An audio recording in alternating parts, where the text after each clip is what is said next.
Hi అండి. ఈరోజు చాలా ఈజీగా పొంగల్ ఎలా చేసుకోవాలో చూపిస్తాను. టేస్ట్ అయితే చాలా అంటే చాలా బావుంటుంది.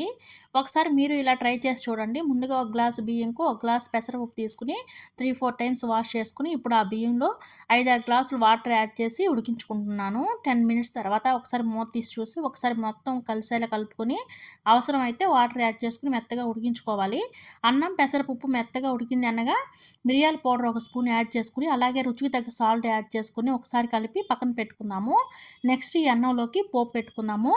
ముందుగా ఆయిల్ హీట్ చేసుకొని ఆవాలు, జీలకర్ర వేసి ఫ్రై అయ్యాక సన్నగా కట్ చేసిన 5, 6 పచ్చిమిర్చి, సన్నగా కట్ చేసుకున్న అల్లం ముక్కలు, కరివేపాకు, సన్నగా కట్ చేసుకున్న ఆనియన్స్ వేసి ఫ్రై చేసుకోవాలి.